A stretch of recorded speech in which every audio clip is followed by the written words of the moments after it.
روزے رکھنے والے، نمازیں پڑھنے والے، یخرج من الاسلام کما یخرج السهم من الرمیہ، اس طریقے سے اسلام سے نکل جائیں گے جس طریقے سے تیر کمان سے نکل جاتا ہے۔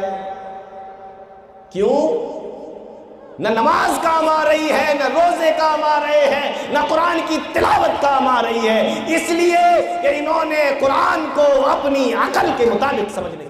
جناب محمد رسول اللہ صلی اللہ علیہ وسلم نے ایسے لوگوں کے بارے میں فرمایا تھا يَحْقِرُ أَحَدُكُمْ صَلَاتَهُ مَعَ صَلَاتِهِمْ وَصِيَامَهُ مَعَ صِيَامِهِمْ، کہ یہ ایسے لوگ ہیں اے میرے صحابہ، تم ان کی نمازوں کے آگے اپنی نمازوں کو حقیر سمجھو گے، ان کی قرآن کی تلاوت کے آگے اپنے قرآن کی تلاوت کو حقیر سمجھو گے، ان کے روزوں کے آگے اپنے روزوں کو تم لوگ حقیر سمجھو گے، یعنی اتنے بڑے یہ عبادت گزار ہوں گے۔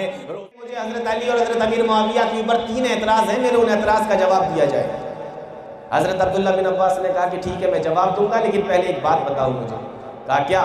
کہا یہ تم لوگ جو کئی ہزار کی جماعت، کئی ہزار لوگ ایک ساتھ حضرت علی رضی اللہ تعالیٰ عنہ کی فوج سے نکل آئے ہو، اور جنہوں نے اعلان کر دیا ہے کہ حضرت علی بھی کافر اور حضرت امیر معاویہ بھی کافر، یہ بتاؤ کیا تمہاری جماعت کے اندر نبی کا کوئی صحابی موجود ہے؟ ان لوگوں نے کہا کہ نہیں، ہماری جماعت میں نبی کا کوئی صحابی تو موجود ہے نہیں۔ فرمایا ٹھیک ہے مناظرہ کرو، کیا مناظرہ کرنا ہے؟ کہا میرا پہلا اعتراض یہ ہے، جب بات یہ ہوئی تھی کہ اللہ کی کتاب، اللہ کا قرآن فیصلہ کرے گا، تو پھر ان لوگوں نے حکم کیوں بنائے، فیصل کیوں بنائے؟ میرا یہ اعتراض ہے۔ حضرت عبداللہ بن عباس رضی اللہ تعالیٰ عنہ نے فرمایا ایک ایک حکم بنانے کا حکم تو خود اللہ کے قرآن کے اندر موجود ہے۔ جب میاں بیوی میں جھگڑا ہو جائے، سورہ نساء پڑھ کر دیکھ لیجئے، اور نپٹارے کی کوئی شکل نہ بن رہی ہو، اللہ نے فرمایا فَإِنْ خِفْتُمْ شِقَاقَ بَيْنِهِمَا فَبَعْثُوا حَكَمًا مِّنْ أَهْلِهِ وَحَكَمًا مِّنْ أَهْلِهَا، تو ایک حکم لڑکے والوں کی طرف سے اور ایک حکم لڑکی والوں کی طرف سے چن لیا جائے، تاکہ وہ دونوں آپس میں مشورہ کریں اور آپس میں دونوں کو ملانے کی کوشش کریں۔ عبداللہ بن عباس نے کہا کہ جب میاں بیوی میں جھگڑا ہو جائے تو ان لوگوں کو ملانے کے لیے بھی تو فیصلہ اور حکم بنانے کی اجازت قرآن کے اندر موجود ہے، تو یہ جو جھگڑا اتنی بڑی بڑی جماعتوں کے اندر ہو گیا، ان کو ایک کرنے کے لیے اگر فیصل بنا لیا گیا، ان کو ایک کرنے کے لیے اگر ان لوگوں کو ایک کرنے کے لیے فیصل اور حکم بنا لیے گئے تو کون سا غلط ہوا؟ قرآن کے اندر تو موجود ہے نا۔ کہا میرا دوسرا اعتراض یہ ہے کہ حضرت علی رضی اللہ تعالیٰ عنہ نے حضرت عائشہ صدیقہ رضی اللہ تعالیٰ عنہ کو، جو حضرت امیر معاویہ کی طرف سے آئی تھی، حضرت علی نے ان کو قید کیوں نہ کیا؟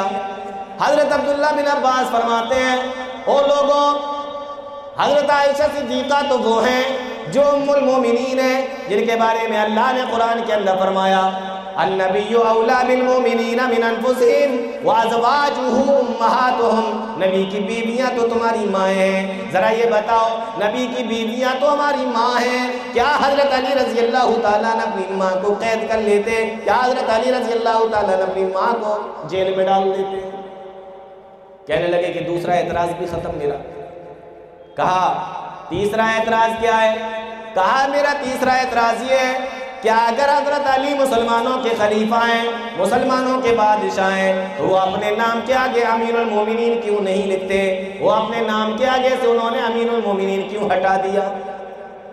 امیر المومنین انہوں نے ہٹایا، اس لیے ہم ان کو بادشاہ نہیں مانتے۔ حضرت عبداللہ بن عباس نے جواب دیا او لوگوں ذرا یاد کرو، سن 6 ہجری میں صلح حدیبیہ کا موقع تھا، اور صلح نامہ لکھا جا رہا تھا، اس کی شرائط لکھی جا رہی تھی۔